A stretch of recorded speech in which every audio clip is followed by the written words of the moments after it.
Hey people, what's up? It's Jamil, and I wanted to touch back on what I was speaking about yesterday. I did a video on the Mlive ad, and we were speaking about how I had went through a trial and I was accused of stalking and I was convicted of stalking, but at the same time I'm on the internet teaching people about organized stalking, more popularly known as gang stalking. And a lot of people are asking me like, wait a minute, if you're teaching people about gang stalking, why are these people on M Live, basically celebrating you being convicted of stalking, saying you were stalking some younger girl or whatever? There's a big misconception. Um, okay, so with the M Live ad, the M Live ad is saying I put flowers in a younger female neighbor's yard. And according to the police report and court transcripts, like I was never accused of being in anybody's yard. I sent flowers through a floral company known as Leaf Floor Shop A. I hope I'm pronouncing that right. They're at 4210 Grand Haven Road, Muskegon, Michigan 49441. They're in Norton Shores. It says Muskegon, but it's in Norton Shores. Anyhow, so I sent the flowers to the floral company, and when I sent the flowers to the floral company, um, at, originally they went to the wrong neighbor's house, and so that neighbor told them which house to go, and the flowers were like basically where the person had to accept them in person. They were never left, and the woman in the police report is stated as being 29 years of age, but I never sent flowers to the woman in the police report. She's 29. So in the Mlive ad, they're saying it's a younger female neighbor, but in the police report, it's saying it's 29. So again, there's a big misconception. I sent flowers to a 21-year-old woman, which I had met previously in the summer of 2012, and at the time she was 17. So anyhow, I sent the flowers to the floral company, and eventually they came to the right house. They went to the wrong house across the street. They directed them to the house. And so the flowers were for the oldest girl living in the house. I had forgot the daughter's name, so I told the floral company to tell them the oldest daughter living in the house. And that would have been the 21-year-old that was driving a green Ford Taurus at the time. And so the girl in the police report, that's 29, she never even lived in the neighborhood. Like, she didn't even live in the same city. Like, even in the police report, she never lived in the neighborhood. I've never seen her in the neighborhood. The only time I ever seen this woman was at the trial.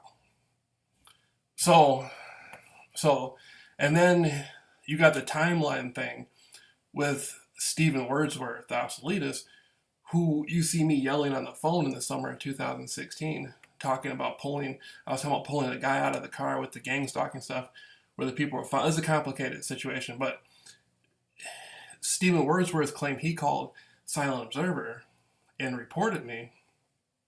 And okay, he called Silent Observer and reported me, but the obsoletist is showing my videos saying I was trying to pull the girl out of the car in the summer of 2016.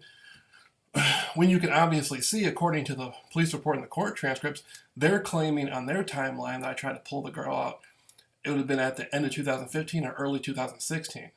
So the timeline is completely off. It doesn't make any sense whatsoever in reality. And Stephen Wordsworth, the obsolete, he contacted me years ago, told me his name was Stephen Wordsworth.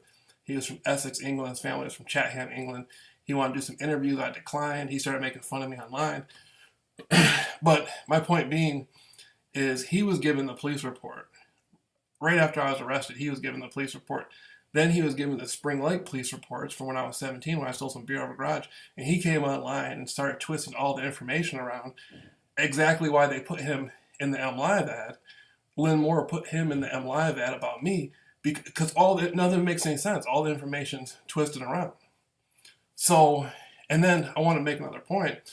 When I first sent the girl flowers, with the woman flowers, I went on YouTube and I did a video with a guy named Rob Got the Air called Treb Channeling, and we did some interview called The Flower Girl. I was explaining the situation that was going on with me, and then the police had come over to my house and they said, the girl doesn't live there anymore.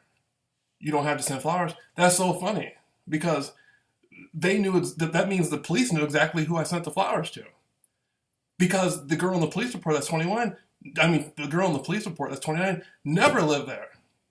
So the police said, you don't have to. The police said you don't have to send flowers anymore. She doesn't live there. But then the girl in the police report 29 never lived there. So they knew who I was talking to. They knew who got the flowers. So all the information is just like completely twisted around. And so that's why, like, people are emailing me saying, you were in some girl's yard with flowers, younger girl's yard, and you were stalking some girl. Go watch all my YouTube footage in Muskegon County. I'm the one. People, like in this area, there were people being paid to follow me, to harass me. Matter of fact, I got phone numbers of people who were texting me death threats, emails. So you'd be surprised. Like, I even have witnesses, people who explained to me how they were approached by other individuals to fuck with me and stuff like that and harass me. Like, it's crazy. And so the Mlive ad and the court trial it's just crazy. It doesn't make any sense. And my trial was a 2-day trial. And none of it, matter of fact, let me pull it up.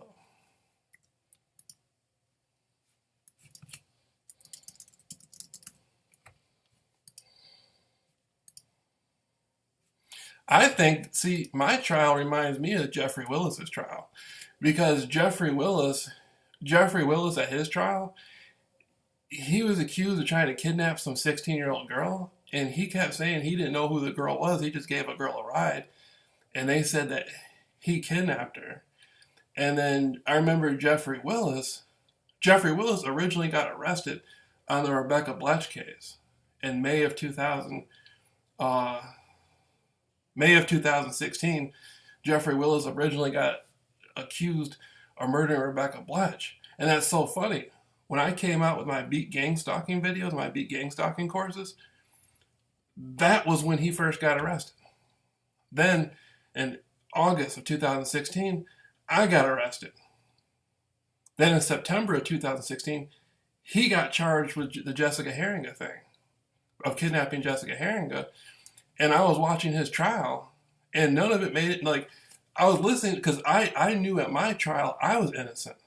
And I was listening to his trial, and he kept saying that he didn't even know who she was. And he was saying, like the prosecutor, DJ Helson, wouldn't even look at him, and the detective who arrested me, Detective Kyle Neer, I was looking at pictures of him on Jeffrey Willis, like all these same cops were involved with the Jeffrey Willis stuff.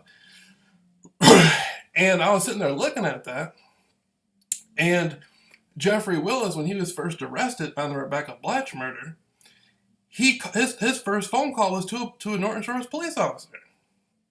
He knew all these Norton. So I'm like, what the, like, none of it makes any sense. None of it makes any sense. I feel the way I got treated by people like harassing me and the threatening phone calls I was getting and stuff, I think it's connected to somebody who was involved with that Heeringa girl getting kidnapped. That's how I feel. I'm not so sure, because Jessica Heeringa's mother, Shelly Heeringa, she said she didn't feel that Jeffrey Willis kidnapped her daughter, and she still wants to find her daughter. And I was like, wait a minute. And I went to the Heeringa family page, and they're like, we gotta find Jessica. Jessica still could be out there alive. And I'm like, what the hell? And so I'm like looking through. Then I found out Jessica Heeringa, like, all the people at the Exxon Mobil gas station were involved in dope and stuff. And there was something about a secret phone and all this stuff. And I was just like, man, this stuff is crazy. And,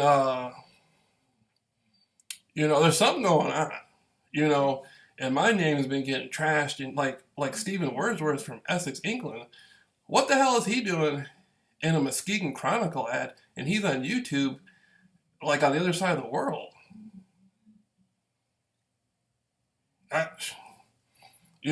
So people like are looking at me like I'm some sort of like people are looking at me like I was actually stalking somebody, and I was the one being harassed the whole time, you know,